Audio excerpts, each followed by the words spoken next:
생방송 듣는 친구들이 궁금한 게 있다면 그거 위주로 설명을 더 진행할 수도 있으니까 유연하게 가보도록 합시다. 몇 명 앉아 있습니까? 1, 2, 3, 4, 5, 11명. 물론 앉아있다고 이 수업을 듣는 건 아니겠지만 다른 수업 과제하셔도 됩니다. 아무튼 그래서 자 우리가 이론 얘기 좀 했고 그 다음에 구현과 관련한 얘기를 살짝 남겨놓으려고 하고 있어요. 그래서 일단 다음 주에 과제를 출제를 하려고 하고 있고 그때 이제 써먹음직한 몇 가지 C++의 제 기준으로는 기본적인 기능들을 소개를 하는 게 5-2의 목표입니다. 그래서 우리가 그런 규칙들을 준수하는 C++ 구현체 구성할 때 고려할 수 있는 거를 예시 코드를 준비해 왔어요. 그래서 여러분 지금 뭐 적당히 원래 쓰던 프로젝트 열던가 한 다음에 그 압축 파일 푸시면 이번 주 거 압축 파일 푸시면 어딨냐 이런 느낌으로 파일이 총 4개가 있을 거예요. 그래서 4개 중에 뭐 4개를 그냥 한꺼번에 다 여러분의 프로젝트 폴더에다가 여러분의 프로젝트 요 솔루션 탐색기 이렇게 해가지고 밀어 넣으셔도 되고 근데 문제는 이게 헤더 파일이 있기 때문에 좀 걸리적거릴 수가 있어요. 그만 인클루드 폴더 같은 게 걸리적거릴 수도 있으니까 뭐 제 추천은 이거 원래 막 main.cpp 이런 거 들어 있었을 거잖아요. 아니면 요 프로젝트 폴더를 우클릭하고 그러면 파일 탐색기에서 폴더 열기가 있습니다. 그러면 이런 식으로 튀어나올 거예요. 그 다음에 비주얼 스튜디오가 열어준 이 폴더에다가 요 압축푼 4개 파일을 옮기시고 그 다음에 드래그 해가지고 프로젝트 폴더에 밀어 넣어주시면 그러면 아마 깔끔하게 나중에 요 그 샵 인클루드 할 때도 큰 어려움 없이 이 친구를 열다든가 하실 수가 있을 겁니다. 그래서 우리는 뭐 편하게 가는 거니까 뭐 다른 VS 코드라든가 그런 데서도 비슷한 느낌으로 쓰실 수 있을 거예요. 그 다음에 지금 요 4주차 예시 새로운 버전 같은 경우는 지금은 우리가 쓸 일이 아니니까 우클릭해서 속성한 다음에 빌드에서 제외 골라주시면 이렇게 빨간색 마커로 붙여둘 겁니다. 그렇게 해둔 채로 저 친구를 구경하는 게 일단은 기본 컨텐츠고 그게 어느 정도 빨리 끝났다 싶으면 지난주에 봤던 벡터 친구 있잖아요. 그 친구랑 관련된 얘기를 하면서 사실은 먼저 나왔어야 될 수도 있는 여러분 그 자바의 지금 레퍼런스 형식이라든가 막 프리미티브 형식 그런 거 구경해 본 적 있을 거잖아요.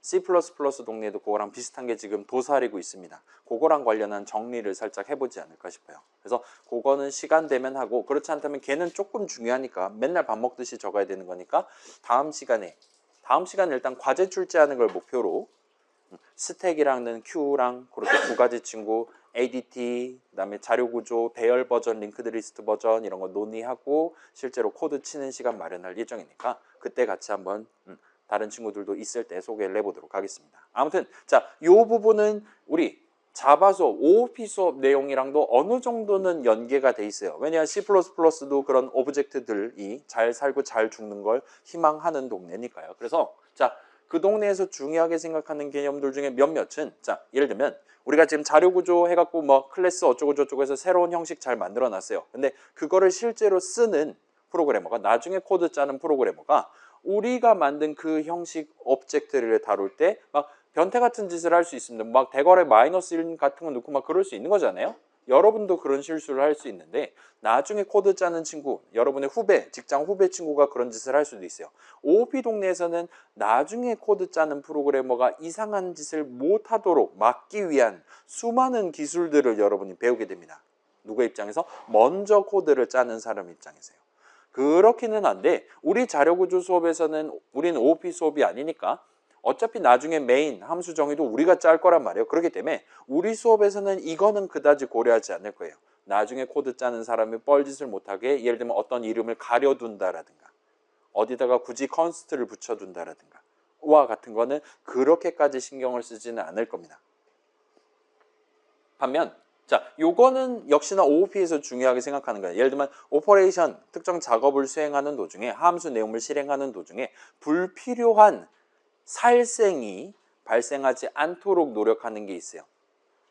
그래서 자바 동네에는 요 목표를 달성하기 위해 그 동네는 있잖아요. 레퍼런스 형식이라고 따로 딱 못 박아놔서 예를 들면 C로 치면은 지역 변수라고 할 만한 거가 존재하지 않게끔 어디에 대해서 예를 들면 지역 스트링 오브젝트라든가 같은 것들이 원론적으로 존재할 수 없게끔 아예 틀어 막아버렸어요. 그러면서 이제 성능 저하가 발생한 거죠. C++ 같은 경우는 그런 걸 허용합니다.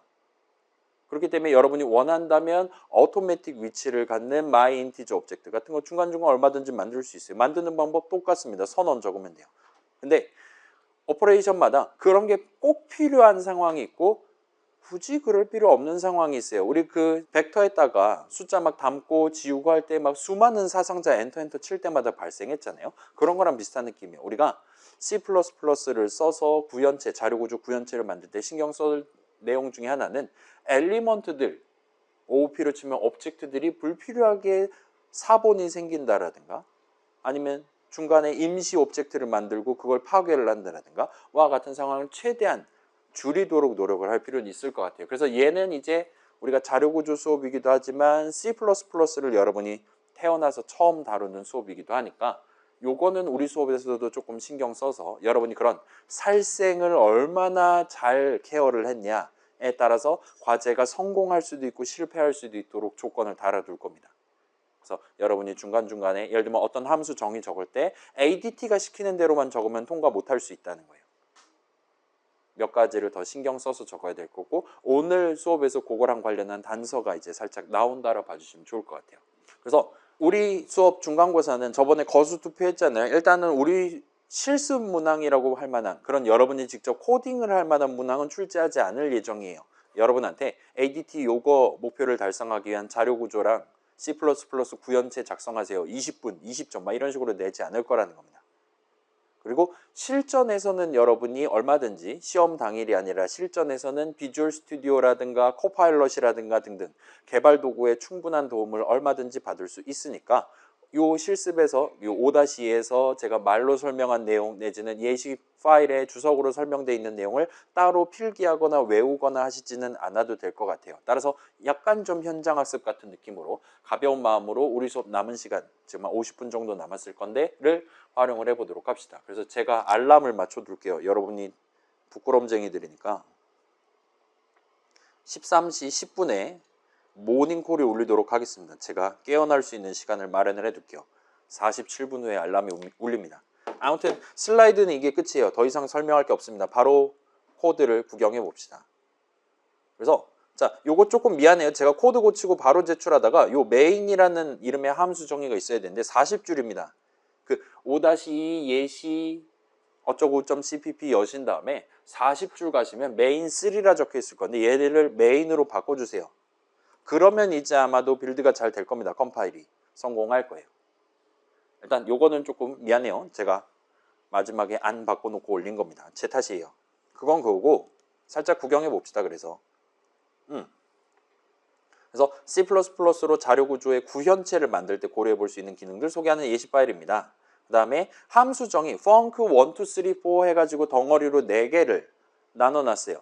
그래서 걔네들 하나씩 구경해보고 아마도 직접 런타임 그러니까 실행해볼 필요는 보통은 없을 거예요. 그런 게 하나 있기는 한데 눈으로 구경만 하셔도 충분할 겁니다. 그래서 여러분 요 비주얼 스튜디오라든가 뭐 요거 다 요즘은 지원하는 요 이름에다가 요 함수 호출식이잖아요. 요 이름에다가 컨트롤 누른 채로 클릭하면 이제 하이퍼링크 같은 느낌으로 그 함수에 대한 함수 정의 내지는 그 이름에 대한 선언으로 이렇게 점프를 할 수가 있죠. 그 이름을 도입한 선언.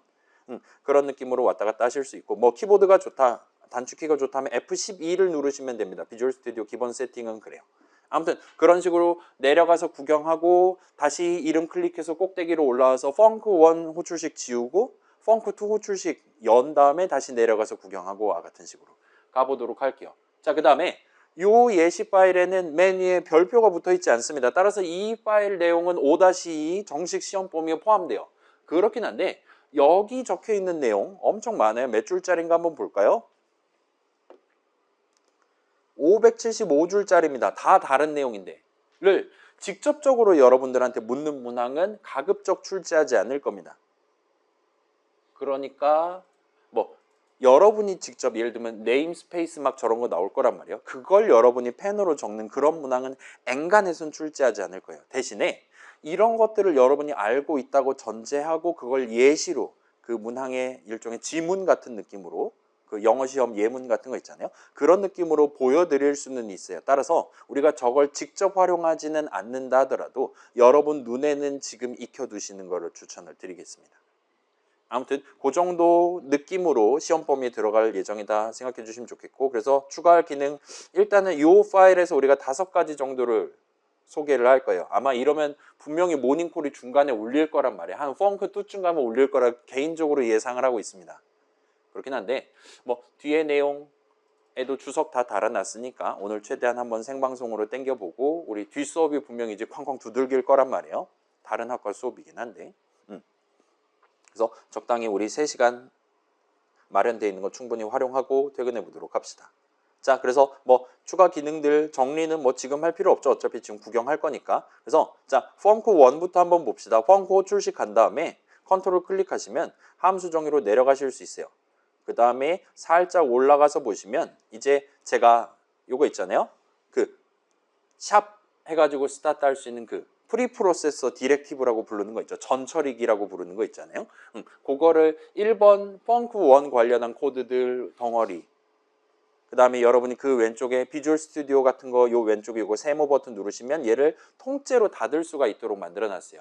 그럼 바로 펑크 2용, 펑크 3용, 펑크 4용 이런 식으로 묶음 처리를 해놨습니다. 묶음 배송을 해놨어요. 그래서 지금은 요 네임스페이스 NS1부터 스타트하는 부분이 펑크 1과 관련된 코드들이라고 봐주시면 좋을 것 같아요. 그래서 자, 네임스페이스라는 키워드가 등장했고, 그래서 NS1이라는 새로운 이름의 네임스페이스, 이름 공간이라는 뜻이잖아요. 를 정의를 여기서 지금 중괄호 열고 닫고 한다 보시면 됩니다. 이런 식으로 여기다 적어둔 거는 요 중괄호 열고 닫고까지가 전부 다 새로운 네임스페이스 NS1에 대한 정의라고 말할 수가 있어요. 데피니션입니다. NS1의 내용은 이런 것이다 라고 내가 직접 키보드 쳐서 내가 직접 키보드를 중괄호 안에다가 쳐가지고, 예를 들면 요 add라는 이름 마우스 한번 갖다 대보시면 보여드릴게요. 우리 비주얼 스튜디오는 컨트롤 휠로 확대 축소가 되는 갓 개발 도구잖아요. add 마우스 갖다 대면 이런 식으로 우리한테 얘기하는 걸 볼 수 있어요. 그래서 이 add는 우리 그 cout이라든가 endl 같은 거 생각해 보면 std 콜론이라는 게 따박따박 붙어 있었잖아요. 저도 그걸 적었었고, 얘도 비슷한 느낌이에요. 우리는 함수 정의 적을 때 그냥 add라고 적었지만 그거를 ns1이라는 네임스페이스 정의 중괄호 안에 이걸 적었습니다. 여기 안에서 새로운 이름 add를 도입했어요. 오로지 그 이유 하나 때문에 이 add는 ns1 add와 같이 우리한테 툴팁으로 보여주고 있어요. 그래서 우리 수업에서는 이거를 add는 ns1 소속입니다와 같이 말하려고 하고 있습니다. 여러분 그 스코프 얘기 들어본 적 있잖아요. 그죠? 로컬 글로벌 얘기 들어본 적 있잖아요. 그죠?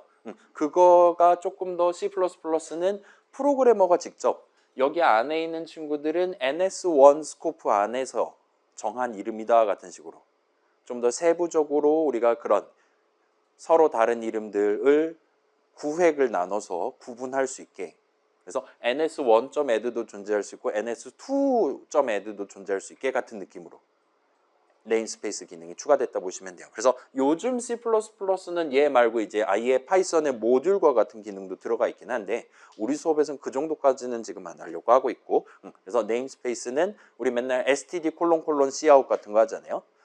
그 안에는 예를 들면 뭐 max라든가 막 그런 이름도 들어가 있단 말이에요. 근데 여러분이 맨 땅에 그냥 max라고 적은 거랑 std max는 명백히 다른 이름이기 때문에 서로 다른 스코프에서 도입한 이름이기 때문에 공존할 수 있다, 그런 느낌으로 생각을 해주시면 됩니다. 아무튼 간에 우리의 비주얼 스튜디오도 이 코드 다 읽은 다음에 툴팁을 보여주는 거기 때문에 얼마든지 add가 어디 소속인지를 말을 해주는 게 가능하다 보시면 좋을 것 같습니다. 그 다음에 당연하게도 ns1도 만약에 여러분이 네임스페이스 정의 안에 다른 네임스페이스 정의를 적어둔다면 ns1 ns2 같은 느낌으로 걔네들 사이에서도 얼마든지 소속 관계를 형성하는 게 가능해요. 아무튼 그래서 중괄호 안에 선언 내지는 정의를 적어서 ns1 소속 이름을 새로 도입을 하는 게 가능합니다. 그래서 여기는 지금 여러분 자주 적어본 그 두 인트값 더해서 리턴하는 간단한 add 함수 정의예요. 이렇게 간단할 수가 없죠. 자, 요걸 일단은 견본으로 놔둔 채로 추가적인 기능 소개해 볼게요. 자, 네임스페이스에 대한 설명은 여기가 끝입니다. 일단은 그래요. 그래서 여러분 뭐 cout, std 콜론 cout 뭐 콜론 적으면 되는 거잖아요. 그 다음에 적으면 아마 기분이가 좋을 겁니다. 여러분 ns1 콜론 하면 이런 식으로 내가 지금 당장 적을 수 있는 ns1 소속 이름 같은 걸 보여줘요. 그래서 std 콜론 할 때도 이런 식으로 보여주니까 제 개인적인 추천사항은 좀 귀찮다 하더라도 저거를 매번 소속 관계를 명시해 가면서 한번 네임스페이스를 누벼 보시는 것을 당분간은 추천을 드릴게요. 아무튼 그래서 요 밑에는 이제 새로운 스페시파이어 const expr 익스프레션의 줄임말이라고 말할 수 있겠죠. 그래서 const expr 키워드를 붙인 함수 정의가 들어있어요. 그래서 요 밑에 있는 친구는 add 기능한데 더블값 두 개를 받고 나한테 더블값을 주는 버전이에요. 그래서 더블 덧셈을 하는 add입니다. 다만 거기에 왼쪽에 const expr이 붙어있다 봐주시면 좋을 것 같아요. 자, const는 들어본 적 있잖아요. 그렇죠? 그 다음 어떤 수식이 상수 수식이다, 그렇지 않다라는 것도 여러분 들어봤을 겁니다. 예를 들면 그 int 넘버는 3 더하기 5 세미콜론을 했다 칩시다. 그러면 수식 3 더하기 5는 언제 계산하든 항상 8이 나오잖아요. 그렇기 때문에 우리의 C 컴파일러, C++ 컴파일러는 그 덧셈을 미리 해요. 컴파일 타임에 합니다. 그래서 마치 그 선언이 int 넘버는 8 세미콜론 적은 거랑 동등한 느낌이 되도록 컴파일을 수행을 해줄 수 있어요. 자, 돌이켜서 생각해 봅시다. 그런 상수 수식이다라 함은 언제 계산하든 항상 결과값이 똑같은 거예요. 그렇기 때문에 아예 프로그램 실행하기 이전 타이밍, 런타임 이전 타이밍인 컴파일 타임에 미리 계산을 수행할 수 있는 겁니다. 그리고 요 const expr 요 스페시파이어도 그런 의미로 우리가 부여할 수 있는 어떤 새로운 이름을 도입할 때 붙여서 적을 수 있는 스페시파이어라고 봐주시면 좋을 것 같아요. 그래서 함수 이름을 도입할 때 붙일 수가 있고, 그러면 이 함수에 대한 함수 출식 계산을 컴파일 타임에 수행할 수 있음, 가능함을 명시하는 셈이 됩니다. C++ 컴파일러가 보기에 자, add에 대한 호출식이 예를 들면 괄호 안에 3.0, 5.0 같은 게 들어있다. 그러면 네가 알아서 3.0이랑 5.0 집어넣어서 컴파일 타임에 add 한번 돌려줘와 같이 우리가 미리 명시를 해두는 게 가능하다 보시면 좋을 것 같아요. 자, 그래서 이 부분은 지금 요즘 화두입니다. 2010년, 2014년 정도부터 스타트해서 20년도, 17년도에 살짝 바뀌었고 20년도에 살짝 바뀌었고 26년도에 또 살짝 바뀔 예정이에요. 그래서 지금 딱 잘라서 요 const expr 등등을 정리해 두지는 않으셔도 괜찮습니다. 그래서 우리 수업에서는 그냥 뭉뚱그려서 상수 수식이라고 부르도록 할게요. 그래서 방금 얘기했던 요 수식은 명백한 상수 수식이라고 말할 수가 있어요. 그 다음에 요런 수식 지금 3,5 하면 잠깐만요. 그래요. 좀 더 정밀한 표현을 위해서 3.0 더하기 5.0 해가지고 여기다가 두 개를 밀어놓고 얘를 호출한다면 항상 우리한테 8.0을 줄 거란 말이에요. 얘 내용물 뭐 안 봐도 뻔하잖아요. 지금 이딴 식으로 적어놨습니다. 그렇기 때문에 요 밑에 있는 함수정이 잘 적어뒀다면 얼마든지 이 덧셈식 add 호출식도 상수 수식으로 간주를 할 수 있을 것 같아 보여요. 그리고 그렇게 간주할 수 있다라는 사실을 우리가 함수정의 적는 입장에서 너 가능하다면 컴파일 타임에 계산해도 돼, 호출해도 돼와 같은 식으로 함수정의 새로운 이름 정하는 사람이 붙여놓는 스페시파이어라고 보시면 됩니다. 그래서 당연스럽게도 함수 호출식 인수 자리에 적혀있는 수식도 상수 수식일 때만 전체 호출식을 상수 호출식으로 간주할 수 있어요. 예를 들면 사용자가 고른 더블값 두 개를 담는 그래서 add를 호출하는 그런 느낌으로 우리가 데이터 흐름을 짜놨다면 당연히 그 add 호출식은 상수 수식이 될 수 없습니다. 왜냐? 컴파일 타임에 저 사람이 더블값 뭐를 입력할지 어떻게 알아요? 그죠? 그래서 문맥상 상수 수식으로 간주되는 호출식이 존재할 수 있고 그렇지 않은 함수 호출식이 존재할 수 있어요. 이 const expr를 붙여놓으면 문맥상 가능하다면 미리 호출해 달라라는 약간 젠틀한 의미의 가능을 표현하는 스페시파이어라 봐주시면 좋을 것 같습니다. 자, 그 다음에 요거는 별표기는 해요. 그래서 자, 지금 밑에 보시면 얘를 한번 봅시다. 요 더블 버전 add 내용을 보시면 주석으로 막아놓은 문장이 있거든요. 런타임에나 존재할 콘솔 창에 글자를 출력하고 싶었어 하고 엔터를 치는 그거를 출력하는 문장입니다. 얘를 한번 주석을 한번 풀어보세요. 보시면 비주얼 스튜디오 같은 경우는 여기서 우리한테 오류를 내줄 수가 있습니다. 그래서 이런 식으로 상수식을 생성할 수 없습니다 라고 우리한테 얘기를 하는 걸 볼 수 있어요. 상수로 계산되지 않았습니다. 그래서 요거 지금 보시면 아이고 어딨냐? 몇 줄이냐? 식의 상수값이 있어야 됩니다. 83줄 오류를 봅시다. 얘 더블 클릭하시면 요즘 비주얼 스튜디오가 이 부분을 잘 신경을 써놔서 왜 지금 얘가 constr 붙여갖고 함수 정의를 했는데 그게 왜 어처구니 없는 짓을 인간이 한 건지를 세세하게 설명을 해줘요. 자, cout에 출력한다라는 건 당연히 콘솔 창에 출력한다는 거잖아요. 근데 그 콘솔 창은 당연하게도 프로그램 실행하지 않으면 까만 창 켜지지도 않아요. 존재하지 않는 곳입니다. 얘는 컴파일 타임에는 존재하지 않는 곳에 이 데이터를 밀어넣겠다라는 표현이에요. 따라서 얘는 절대로 컴파일 타임에 출력을 하는 게 불가능합니다. 까만 창 자체가 없으니까. 근데 명백히 그런 절대로 컴파일 타임에 계산할 수 없는 수식이 이 const expr 붙여 있는 함수 정의 안에 들어있는 거예요. 그리고 이걸 보고 입구 컷을 지금 쳐버렸다 보시면 됩니다. 이건 절대로 상수 수식으로 간주될 수가 없어요. 이 버전에도 줄식은. 그래서 그거에 대한 설명. 그래서 이거 호출하려고 했어요. 제가 왜 const expr이 말이 안 되냐면요. 이거 지금 사용할 예정이기 때문이에요. 와 같이 얘기를 하는 걸 볼 수 있어요. 그래서 요거는 자, 지금 아까 전에 얘기했던 LHS 계산 결과값이 런타임에 결정된다. RHS 계산 결과값이 런타임에 결정된다는 이 함수 정의만 봐서는 몰라요. 저 사람이 사용자가 고른 숫자를 밀어넣을지 아니면 뭐 리터럴 3.0 같은 거 적어서 밀어넣을지 우리는 이것만 봐서 모릅니다. 그거에 대해서는 C++ 컴파일러는 케어를 하지 않아요. 근데 얘는 딱 봐도 이 함수 정의 내용만 봐도 이 스페시파이어가 말이 안 되는 거란 말이에요. 그럴 때는 지금 이 쿠컷을 하고 있다 봐주시면 좋을 것 같아요. 그래서 얘는 이제 좀 부연에 해당하는 거니까 별표를 쳐놨습니다. 평소에는 굳이 저런 거를 쓸 일이 없을 테니까 너무 걱정은 안 하셔도 돼요. 아무튼 간에 두 인수값이 LHS 값과 RHS 값이 컴파일 타임에 결정될 수 있다면 요 덧셈식 역시나 컴파일 타임에 계산을 하는 게 가능합니다. 그래서 3.0 더하기 5.0, 7.0 더하기 9.0 얼마든지 할 수 있어요. 더블 덧셈은 얼마든지 컴파일 타임에 할 수 있습니다. 그 다음에 그걸 바로 리턴하는 것도 얼마든지 가능하다 보시면 좋을 것 같아요. 그래서 이렇게 지금 마련되어 있는 더블 버전 add입니다. 그 다음에 그 밑에는 한 가지 키워드를 더 준비를 해봤어요. 얘는 const evol이라는 키워드를 붙여놨습니다. evol 뭐의 줄임말일까요? expr이 expression의 줄임말이라면 evol은 파이썬에도 있죠. evaluation의 줄임말입니다. 계산이에요. 그러니까 얘는 무조건 컴파일 타임에 이 함수 호출식을 계산해야 된다라고 강제를 하는 스페시파이어입니다. 그래서 얘 같은 경우는 add 호출식 요 LHS 자리, RHS 자리에 상수 수식을 적지 않으면 아예 걔를 컴파일 해주지 않도록 돼 있어요. 절대로 이 내용물을 원타임에 실행되지 않도록 만들어 둔 겁니다.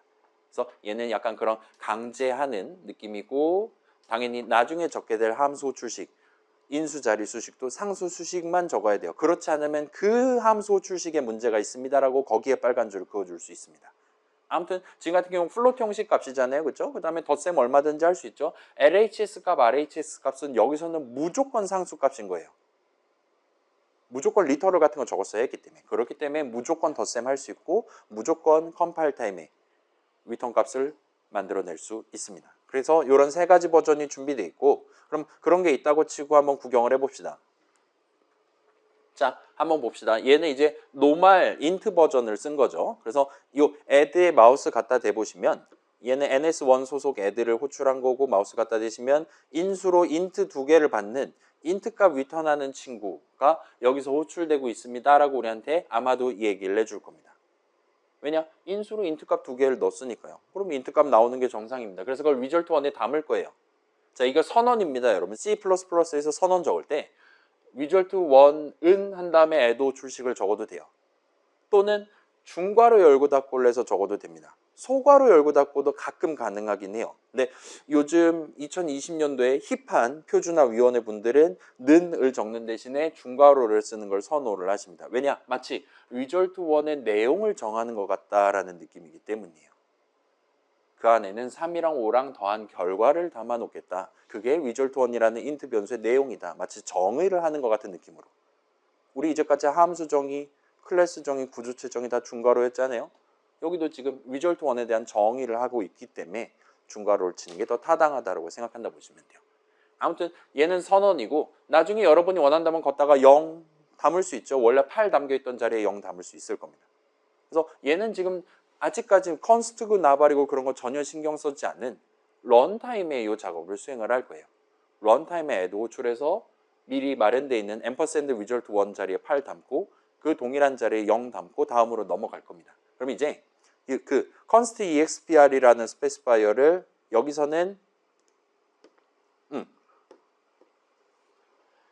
변수 선언, 새로운 데이터 이름, 변수 내지 배열 선언에 붙이는 게 가능해요. 얘는 살짝 의미가 달라집니다. 자, 변수 이름이 상수 수식이다. 자, 함수 이름에 const expr 붙이면 함수 호출식이 상수 수식이 된다는 거예요. 맞죠? 근데 얘는 변수잖아요. 그죠? 변수 이름에다가 const expr 붙인다라는 건 이제 요 수식 result2를 상수 수식으로 만들겠다라는 의미가 됩니다. 따라서 여기는 강제 조건이 돼요. 가능 조건이 아닙니다. 그래서 위에 설명 살짝 보면 그 이름을 수식으로서 적었을 때 그 수식이 상수 수식이 돼야만 함을 강제한 셈이 돼요. 그렇기 때문에 당연히 여러분 이미 알고 있는 const specifier가 붙은 셈 쳐줍니다. 요 result2에 마우스 한번 갖다 대보세요. 우리한테 뭐라고 설명하나. 보시면 이렇게 자 주석은 위에 있는 거 긁어준 거니까 얘는 상관없고 const expr int result2는 8까지 지금 해놓은 걸 볼 수 있어요. 왜냐? 제 계산하면 항상 8 나오도록 지금 수식을 선언을 적어놨으니까요. 8로 우리가 내용을 정해놨으니까요. 그것까지 우리한테 툴팁으로 보여주는 걸 볼 수 있어요. 자, 위에 거 볼까요? 이건 저만 할게요. result1은 그런 서비스 제공하지 않아요. 얘는 항상 8 담고 스타트하지만 그걸 우리한테 툴팁으로 보여주지 않습니다. 왜냐? 저 result1은 어쩔 때는 0 담겨 있을 수도 있는 친구거든요. 굳이 요 위에 툴팁 갖다 댔을 땐 8이라고 보여주고 여기 갖다 댔을 때 0 보여주고 하지 않습니다. 지금은 이게 로컬 변수니까 그게 가능한 거지. 제가 스태틱 하면 더 난장판일 거란 말이에요. 그렇기 때문에 아예 신경을 쓰지 않아요. 근데 const expr은 확실히 자 이거 이전에도 살짝 느꼈을 건데 이거 initialize 안 붙이면 이거 말이 안 되는 거잖아요. 상수 수식인데 계산 결과값을 정하지 않는 겁니다. 그렇기 때문에 꺼지라고 할 거고 const랑 비슷한 느낌이죠. 그래서 만약 이렇게 정해놨다. 그러면 나중에 수식 result2라고 적어두면 걔는 그냥 int literal 8 적은 거랑 똑같이 치겠다는 겁니다. 라고 여러분이 해석해 주시면 좋을 것 같아요. 그래서 이 밑에 주석으로 막혀있는 거 열어보시면 역시나 꺼져 라고 얘기를 하는 걸 볼 수 있어요. 오류 메시지 나옵니다. 그래서 늘 봐왔던 식이 수정할 수 있는 L밸류여야 합니다. 비주얼 스튜디오에서 엄청 자주 나오는 그 오류 메시지가 뜰 거예요. L밸류 배웠습니까? 그러면 우리 그 벡터 얘기할 때 그 레퍼런스 관련한 얘기할 때 아마 설명이 나올 테니까 아마 다음 시간에 튀어나오지 않을까 싶어요. 자, 얘 안 돼요? 안 되죠? 얘는 사실 8은 0 한 거랑 똑같이 치겠다는 거예요, 지금. 그러니까 의미 관점에서 꺼지라고 얘기한다 보시면 됩니다. 먼저 코드 적은 사람이 이걸 붙여놓은 이상 나중에 코드 적은 사람은 절대로 이런 짓을 못하는 거예요. 얼마나 계층적 사회입니까, 여러분? 아무튼 그래요. 그 다음에 이 밑에 걸 한번 생각해 봅시다. 여기는 지금 주석으로 막아놨어요. result 3 부분입니다. 자, 지금 보시면 ns1: add 3,5 하고 있어요. 제가 아까 전에 봤던 바로는 이 친구는 const expr이 안 붙어 있습니다. 일반 함수정이에요. 따라서 이 함수 호출식은 컴파일 타임에 계산하지 않습니다. 근데 그거를 const expr 붙인 변수 선언에 대한 이니셜라이저로 다 잡아둔 거예요. 그러면 얘는 마우스 갖다 대시면 자, 의미 관점에서 이거 항상 호출하면 8 나올 거란 말이에요. 의미 관점에서, 시멘틱 관점에서. 근데도 꺼지라고 하는 걸 볼 수 있어요. 문법적으로 걸러낸다 보시면 돼요. 그래서 우리한테 꺼지라고 지금 얘기를 하고 있다 보시면 되고 마우스 갖다 대시면 얘도 오류를 우리한테 얘기해 줍니다. 상수 수식을 적어야 되는 거예요. 왜냐? result 3가 상수 수식이 될 예정이니까요. 컴파일 타임에 result 3에 뭘 담을지가 결정돼야 되니까요.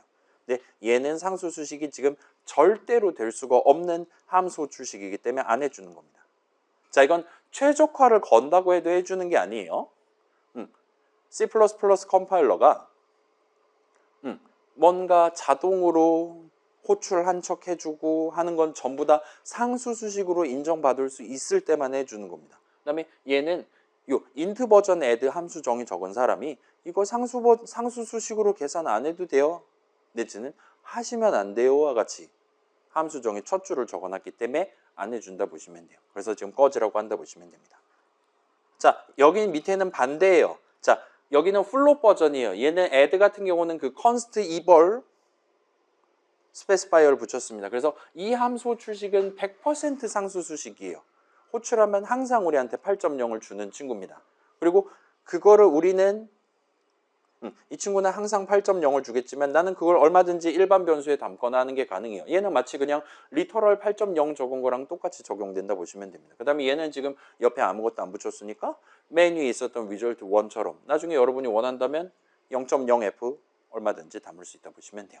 그 다음에 아까 나왔던 const expr과 const eval의 차이점은 요 result 5에서 보실 수 있을 겁니다. 그래서 여긴 지금 두 플롯 형식 변수 선언을 먼저 적었어요. 걷다가 3.0, 5.0을 일단 각각 담고 그 두 값을 써서 add를 호출할 겁니다. 그 다음에 result 5의 그 결과를 담을 거예요. 요거는 주석 풀면 얘는 어디서 털리냐? add 호출식에서 털립니다. 왜냐? add 호출식, 요 플롯 버전 add 같은 경우는 항상 무조건 컴파일 타임에 계산을 해야 돼요.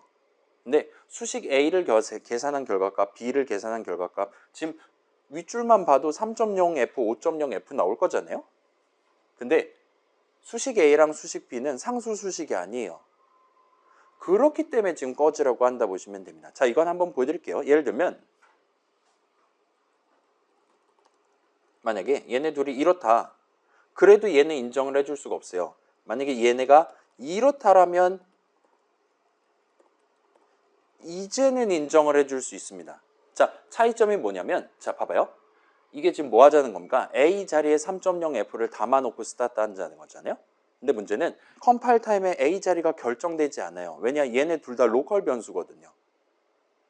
펑크1을 호출해야 $A, $B 값이 결정됩니다. 이게 만약에 둘 다 스태틱 변수였다.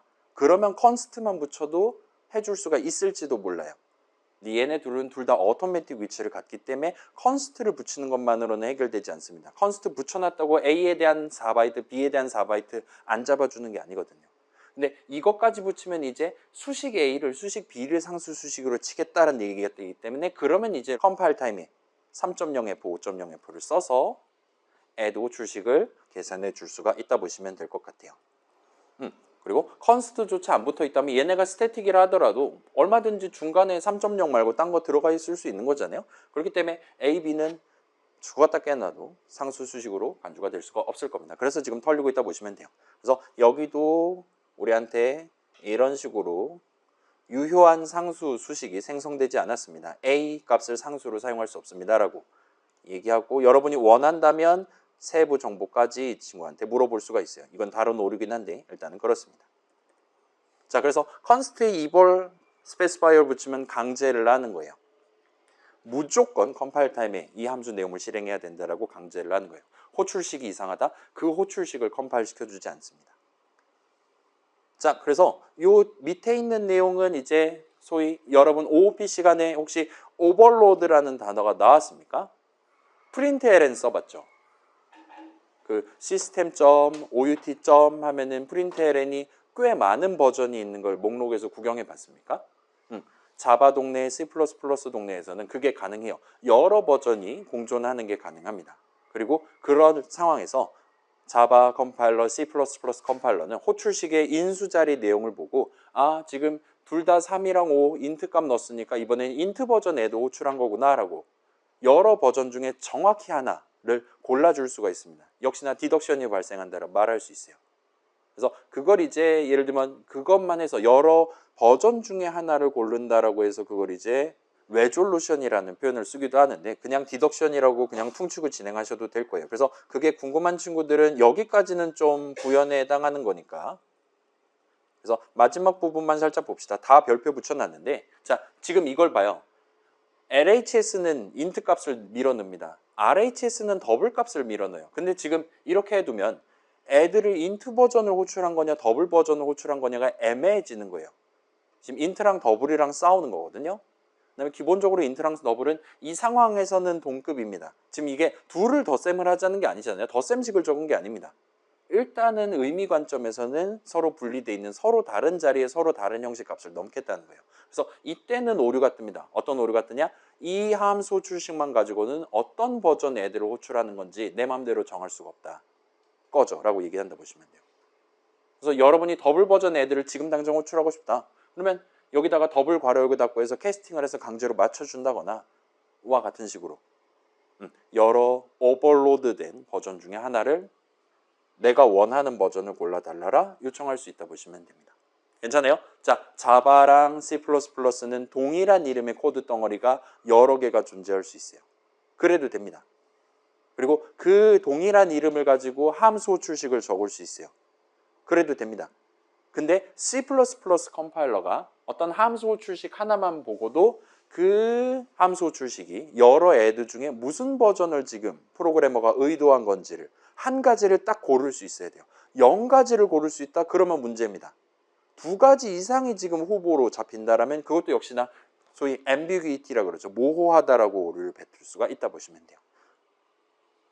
그래서 그거를 신경 쓰는 건 나중에 코드 짜는 프로그래머가 하면 되니까 이 부분까지만 보시면 됩니다. 요 밑에는 이제 완전 부연이니까 궁금한 친구들은 보고 더 궁금하다면 물어보시면 좋을 것 같고 여기까지 하면 펑크 1은 일단 끝이네요. 그래서 이어서 일단 메인 꼭대기 올라가서 이 펑크 1 주석지라고 펑크 2를 채운 다음에 제게 지금 약 10분 20분 정도 남은 거잖아요. 제 예상대로 지금 펑크 2 하다 집에 가게 생겼는데 3랑 4는 그럭저럭 간단한 내용이니까 2까지 제대로 구경하고 퇴근을 하도록 합시다. 그래서 요 밑에 있는 친구를 한번 열어봅시다.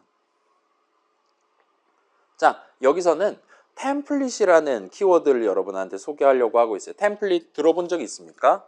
그 말 있잖아요. 클래스랑 오브젝트, 인스턴스 사이의 관계를 뭐 붕어빵 기계랑 붕어빵 이런 식으로 표현을 종종 하는 것 같던데 요 템플릿이야말로 그런 어떤 틀 같은 느낌이라 봐주시면 좋을 것 같아요. 양식 같은 느낌입니다. 그래서 여러분 뭐 다양한 양식 본 적 있잖아요. 거기다 내 사진 집어넣고 내 출신 고교 같은 거 해가지고 원서 적어본 적 있잖아요. 그런 것들을 그런 폼 같은 것들을 템플릿이라고 얼마든지 말할 수 있어요.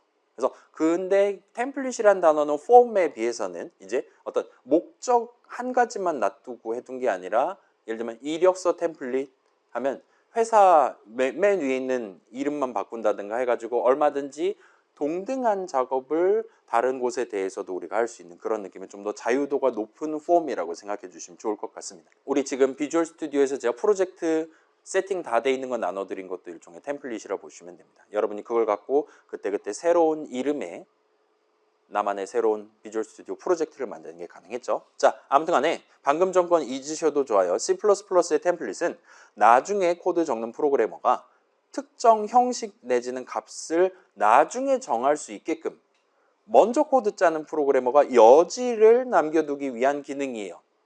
생각해봐요. 우리 파이썬의 인풋 호출식 생각해 봅시다. 내가 지금 넘버 자리에 내가 직접 원하는 숫자 3을 담는 게 가능해요.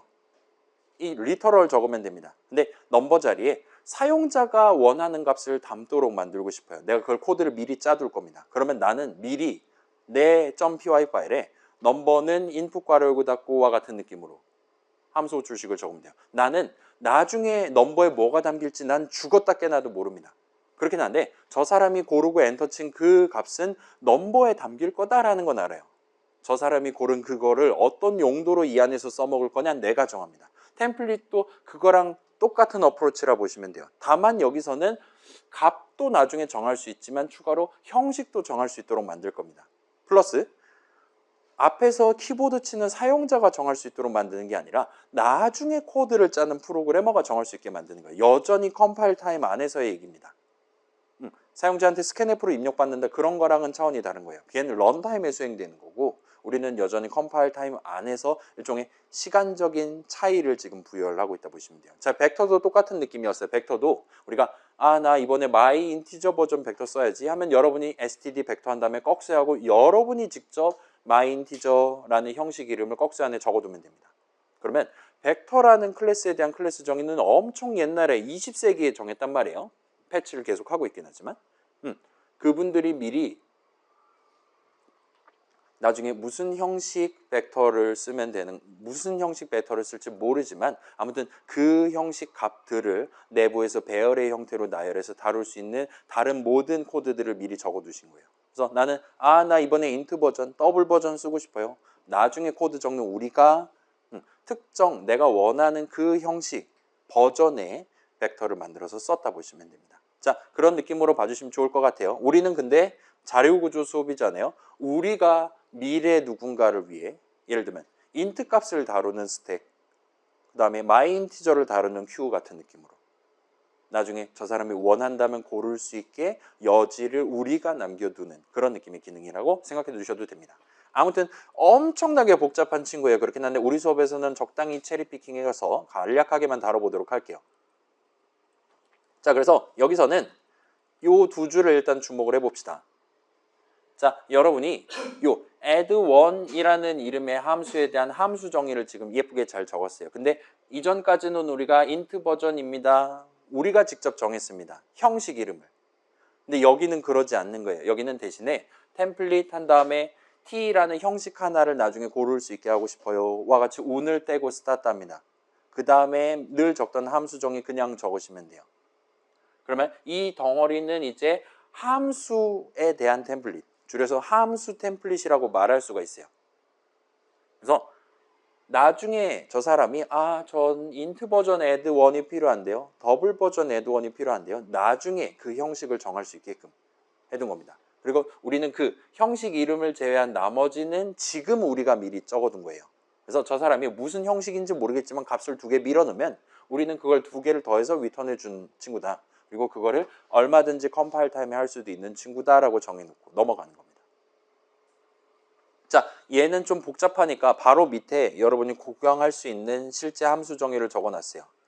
그래서 일단 여기 보시면 자, add1 어디 소속이냐 물어보면 얘랑 얘 둘 다 ns2 소속이거든요. 마우스 갖다 대면 그렇게 나옵니다. 근데 뭐 파이썬에서 그랬듯이 요 동네도 마찬가지예요. 요 같은 소속 뭔가의 내용, add1이랑 같은 소속인 뭔가의 중괄호 내용물을 적을 때는 요 add1의 원래 소속인 ns2를 콜론 해가지고 명시를 하지 않아도 돼요. 여러분이 직접 이거 클릭해 보시면 여기서 지금 적은 add1은 정확히 여기서 도입한 이 이름이다.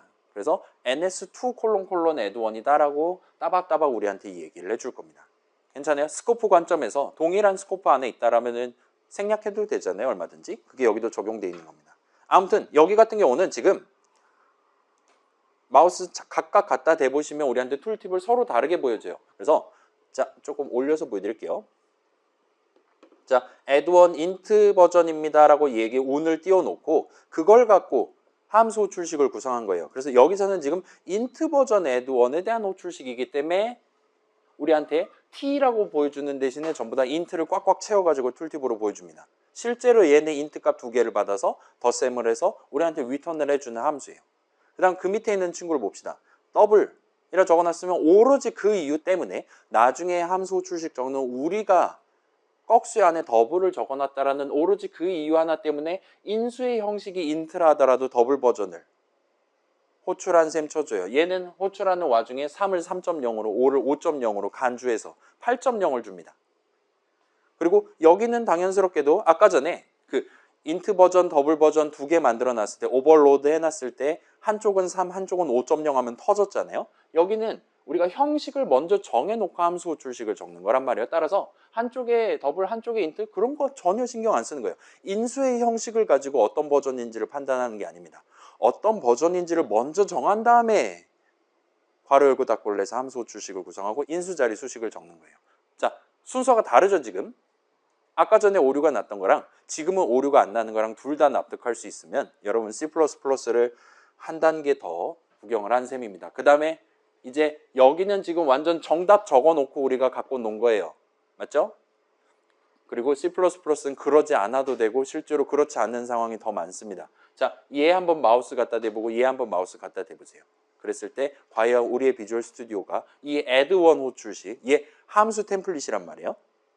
함수 템플릿 add1 이름 적고 괄호 열고 닫고 한 거에 대해서 이 함수 호출식을 무슨 버전 add1을 호출한 걸로 쳐주는지를 확인을 해보세요. 그래서 보시면 뭐 직관으로 얼마든지 예상할 수 있죠. 얘는 순전히 인수 자리에 3이랑 5를 인트 형식 리터럴을 적어놨다. 그걸 가지고 이 에드원은 인트 버전을 호출하는 거구나라고 얼마든지 디듀스를 해줄 수 있는 겁니다. 함수 호출식도 내가 적었으니까요. 그래서 꺽쇠 안에 지가 알아서 인트 골라줘요. 그 다음 밑에 있는 거 3.0이랑 3.5잖아요.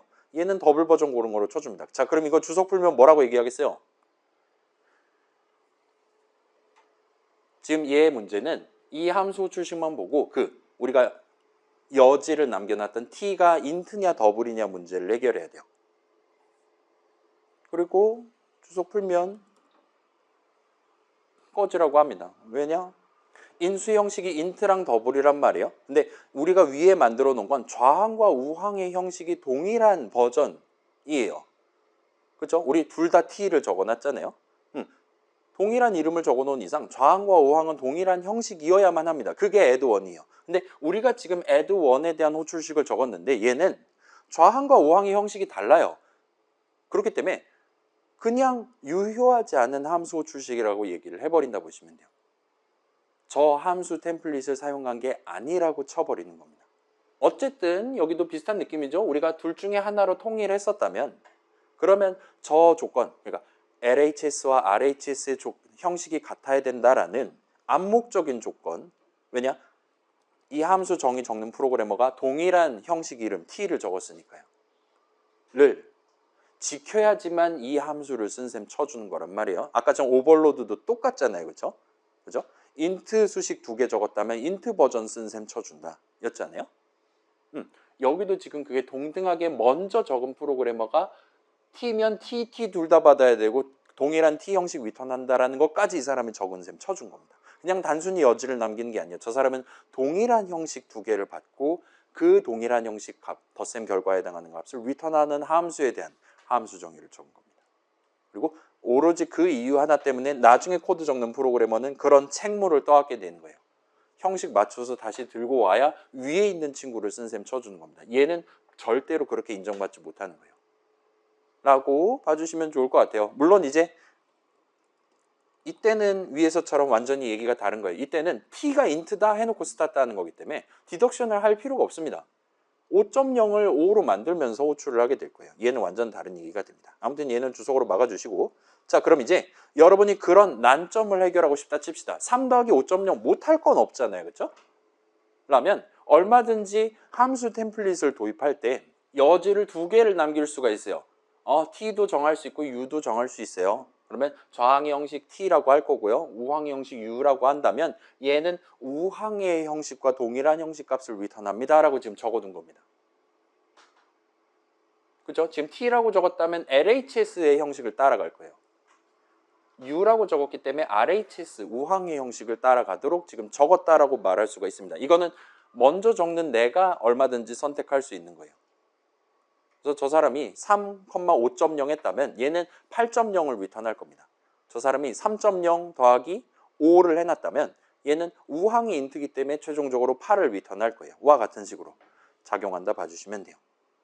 그 다음에 요거는 살짝 지금은 부연이기는 한데 여러분이 만약에 굳이 LHS와 RHS의 형식을 강제로 맞추고 싶다와 같은 그런 생각이 들었을 때 이 형식 이름 t를 적는다는 게 아니라 어쩌면은 이런 느낌으로 데클 타입이라는 스페시파이어를 써서 형식 int라든가 t라든가 적는 대신에 표현을 하는 게 가능합니다. 그러면 얘는 뭘 의미하는 거냐? 수식 LHS의 형식과 동일한 형식을 여기다 적은 셈 치겠다라는 거예요. 이름이 붙어 있다면 그 이름 t 같은 걸 그냥 적어도 되는 상황이긴 합니다. 근데 경우에 따라서는 우리가 그 이름을 적을 수 없는 상황이 얼마든지 OOP적으로 발생할 수 있어요. 내가 그 이름을 프라이빗이라서 안 보인다든가 그럴 때 요걸 쓴다든가 할 수 있어요. 아니면 그 이름이 뭔지 지금 시점에 정확히 모른다든가 다양한 상황에서 여러분이 요 데클 타입이라는 친구 아마도 그냥 데클러레이션이랑 타입의 합성어라고 생각할 수 있겠죠. 그렇긴 하지만 괄호 안에 아무 수식이나 적을 수 있고 이 친구는 결국은 t를 동일한 형식을 쓴 셈 친다 봐주시면 좋을 것 같아요. 자, 그 다음에 저런 템플릿 같은 게 힘들다면 우리 지금 알고 있는 그 오토 딸깍질을 할 수도 있습니다. 오토를 쓰실 수가 있어요. 그러면 이 템플릿 어쩌고 저쩌고 한 거랑 동등한 효과가 납니다. 다만 여기서 만약에 오토를 하는 것도 가능은 하거든요. 괜찮아요? 셋 다 오토를 하는 게 가능합니다. 리턴 형식도 오토, 그 다음에 LHS, RHS 형식도 오토와 같이 지정하는 게 가능해요. 이건 살짝 보여드릴게요. 제가 이거를 안 만들어 놨을 테니까 LHS 플러스 RHS 해서 함수 템플릿을 오토 떡칠을 해서 만들었어요. 여기서는 지금 선택지가 세 가지가 있는 겁니다. LHS랑 RHS랑 리턴 형식이랑. 그런 상황에서 제가 저걸 한번 써볼게요. result 7은 펑크 열고 3,5와 같은 식으로 할 수 있을 겁니다. 그러면 펑크의 형식은 이런 느낌으로 나와요. 지금 같은 경우는 인수 형식 둘 다 인트 고른 셈 치는 거고, 그 다음에 리턴 형식도 인트로 수렴하게 됩니다. 그 다음에 여기 같은 경우는 3,5.0 하면 이런 느낌이 돼요. LHS 인트 RHS 더블이에요. 그리고 그렇기 때문에 이 덧셈식, 리턴문에 적혀 있는 덧셈식 수식의 형식이 인트 더하기 더블이 되기 때문에 더블이 됩니다. 그것 때문에 얘는 지금 더블 값을 리턴한다라고 하고 있어요. 근데 여기서 여러분이 생각하기로, 자, 이러면 이제 좌항, 우항 둘 중에 하나를 우선적으로 형식을 고르는 게 아니라 인트 더블일 때는 우항을 고르는 거고, 더블 인트 이런 식으로 적으면 좌항의 형식을 고르는 거란 말이에요. 완전 지들 마음대로 중구난방으로 막 튀어나올 겁니다. 그래서 여러분이 오토를 쓰기는 쓰는데, 예를 들면 우항의 형식과 좌항의 형식이 같았으면 좋겠다. 와 같은 그런 인간의 이기심이 들었을 때 방금 살짝 나왔던 요 댓글 타입이라는 친구를 쓰시면 됩니다. 그래서 얘 같은 경우는 봐봐요. 그래요. 리턴 형식 내가 정하지 않겠어. 자동으로 골라줘입니다.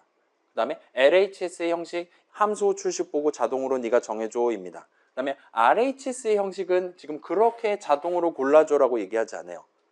이 친구가 함수 출식을 왼쪽에서 오른쪽으로 순서대로 읽을 거란 말이에요. 그러면 여기쯤 읽는 타이밍에 LHS의 형식이 결정됩니다. 인트면 인트 이런 식으로.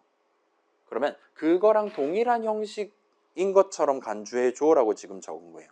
따라서 여기서는 두 좌항과 우항의 형식이 항상 일치하게 되는 게 보장돼요. 그리고 그거는 전적으로 좌항의 형식에 의존을 한다고 보시면 됩니다.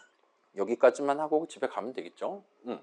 그 다음에 마지막으로, 자, 나는 리턴 형식도 좌항 형식이랑 일치시키고 싶다라면 여기서 이제 문제가 생겨요. 왜냐? 리턴 형식을 먼저 줬거든요. 여기다 댓글 타입 LHS 적어봤자 여기선 LHS란 이름을 유효하게 적을 수가 없어요. 왜냐? 걔에 대한 선언이 뒤에 적혀 있으니까. 그런 상황을 위해서 C++는 화살표 표현을 추가로 마련해 놨습니다. 일단 자동으로 해줘 라고 말한 다음에 잠깐만, 리턴 형식은 RHS에 맞춰줘와 같은 느낌으로 나중에 그걸 정할 수가 있어요. 그러면 이제 RHS의 형식은 LHS에 의존하고 LHS의 형식 함수 출식의 인수자리 수식에 의존하니까 결국은 이 셋 다 동일한 형식으로 맞춰서 우리한테 잡아줄 겁니다. 그래서 요거까지 여러분이 구경해 보시면, 요거 6개 마우스 갖다 대시면 아마도 재밌는 결과를 보실 수가 있을 거예요. 그 다음에 result 1, 2, 3, 4, 5, 6에 마우스 갖다 댔을 때도 이게 다 지금 상수 수식이란 말이에요. 그래서 지금 얼마를 담고 있냐, 무슨 형식 뭐를 담고 있냐까지 여러분이 구경을 해 보실 수 있을 겁니다. 그래서 일단 대충 여기까지 구경했다 치고 요 아래에 더 재밌는 내용이 있기는 한데, 제 기억이 맞다면 요 밑에 것들은 지금 위에 거를 납득했다면 크게 어렵지 않게 집에서 구경하실 수 있을 거예요. 그래서 집에서 한번 확인해 보시고 궁금한 거 있다면 다음 시간에 물어보시면 그 부분만 포커스 맞춰갖고 한 번 더 설명하는 식으로 하고, 다음 주에 이제 드디어 스택이랑 큐를 만드는 과제를 같이 한번 도전을 해보도록 합시다. 자, 그래서 곧 우리는 탈출해야 되고, 궁금한 거 있는 친구들, 자, 자바 수업 내용 물어봐도 됩니다. 걱정하지 않으셔도 돼요. 그렇지 않은 친구들은 집에 갑시다.